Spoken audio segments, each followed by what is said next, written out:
अब धीरे धीरे इस देश के अंदर वो सच उजागर हो रहा है कि कंकर कंकर बना है शंकर।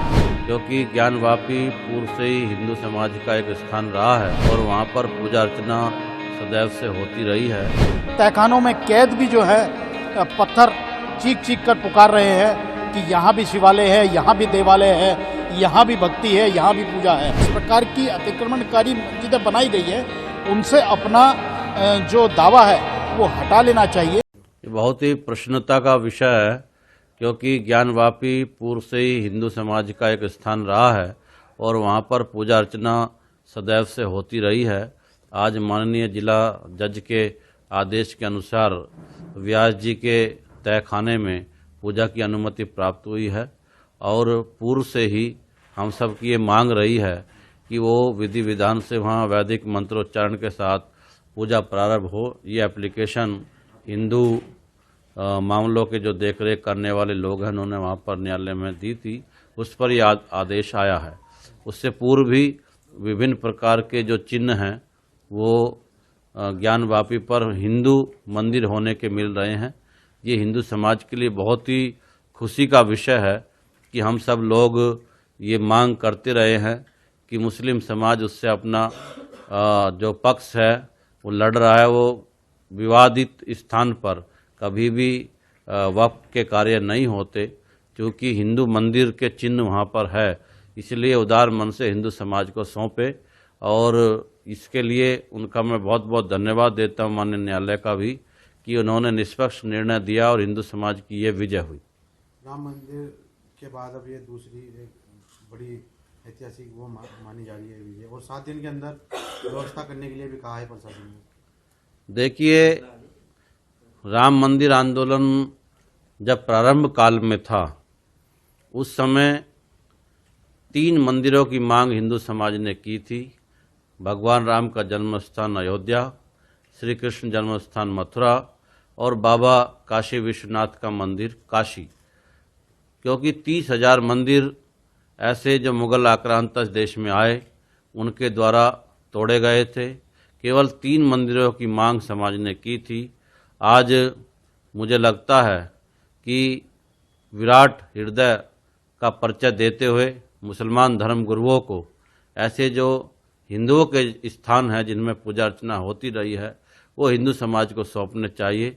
इसके लिए न्यायालय या आंदोलन की आवश्यकता इस देश में न पड़े तो इससे सौहार्द का वातावरण इस देश में बनेगा। देखिए, निश्चित ही अब पूरे देश के अंदर जो आक्रांताओं द्वारा जिस प्रकार से हिंदू मंदिरों को साजिश के तहत तोड़कर वहाँ जिस प्रकार की अतिक्रमणकारी शक्तियाँ ईजाद कर दी गई थी, अब धीरे धीरे इस देश के अंदर वो सच उजागर हो रहा है कि कंकर कंकर बना है शंकर।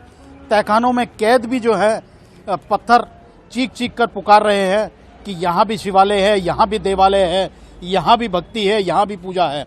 और आज जिस प्रकार से ये निर्णय आया कि पूजा करने का अधिकार जो मिला है, तो मुझे लगता है कि मुस्लिम पक्ष को जहाँ जहाँ भी आक्रांताओं द्वारा इस प्रकार की अतिक्रमणकारी मस्जिदें बनाई गई है उनसे अपना जो दावा है वो हटा लेना चाहिए। इस देश के अंदर आदरणीय मोदी जी के नेतृत्व में जिस प्रकार राम राज स्थापित करने का जो संचार हो रहा है उसमें मुस्लिम पक्ष को भी सहयोग करना चाहिए, क्योंकि आपको इबादत करनी है। इबादत करने के लिए आपकी विभिन्न मस्जिदें, विभिन्न जितने भी जगह हैं वहाँ आप कर सकते हैं और नहीं बना सकते हैं, लेकिन उन आक्रांताओं से आप अपना नाता ना जोड़ें। मैं आपके माध्यम से एक अपील मुस्लिम पक्ष से करता हूं कि आक्रांताओं के द्वारा तोड़ी गई, अतिक्रमण की गई तथा जिस प्रकार से वो एक शरीर के जिसे कि हिंदू जनमानस के लिए कुरेदने वाली चीजें हैं उनसे अपना दावा छोड़ दें और उस सत्य को स्वीकार कर इस भारत के सनातन के जनमानस के साथ खड़े होकर इस भारत में राम राज स्थापना कर भारत को विश्व गुरु बनाने के लिए एक बड़ी मुहिम का हिस्सा बने। इसको कैसे देखते हैं, जैसे ये फैसला आया है ज्ञानवापी के व्यास जी में तहखाने में पूजा करने के लिए कहा गया है? देखिए, ये सुंदर फैसला है, इसका स्वागत करते हैं। और अब क्योंकि वहाँ पहले से ही हिंदू पक्ष का दावा था और जो लंबे समय से जिसे मैं कहूँगा कि ये ऐसा समय है जब भगवान राम को एक स्थापित हो चुके हैं, तो राम और शिव दोनों आपस में एक दूसरे की ध्यान करते हैं, एक दूसरे का जप करते हैं। तो जब राम को आसियाना मिल चुका है तो शंकर पीछे क्यों रहे? तो आज शंकर जी की भी पूजा पाठ शुरू हो जाएगी। वो कुछ समय बाद वो दिव्यता और भव्यता भी इस पूजा की सफलता के बाद सामने आ जाएगी। फैसले से कहीं ना कहीं खुशी है सनातन में। बहुत ज़्यादा खुशी है। जैसा कि मैंने कहा कि तहखानों में और अतिक्रमणों के बीच दबे हुए कंकर कंकर भी पुकार कर कह रहे हैं कंकर कंकर बना है शंकर। तो आज वो कंकर जहाँ जहाँ दबा दिए गए थे, जो शिव के रूप थे, जिनको दबा दिया गया था, छुपा दिया गया था, आज वो सुबह स्फटित होकर इस प्रकार की चीज़ें सामने आ रही हैं। ये बहुत ऐतिहासिक फैसला है सनातन धर्म के अंदर। इसमें बहुत ज़्यादा खुशी है। अखिल भारतीय युवा तीर्थ पुरोहित महासभा इस फैसले का स्वागत करती है, अभिनंदन। हमसे जुड़े रहने के लिए हमारे YouTube चैनल को सब्सक्राइब करें और नई वीडियो की नोटिफिकेशन के लिए बेल आइकॉन को दबाएं। अगर आप ये वीडियो Facebook पर देख रहे हैं तो लाइक जरूर करें और ज्यादा से ज्यादा शेयर करें। धन्यवाद।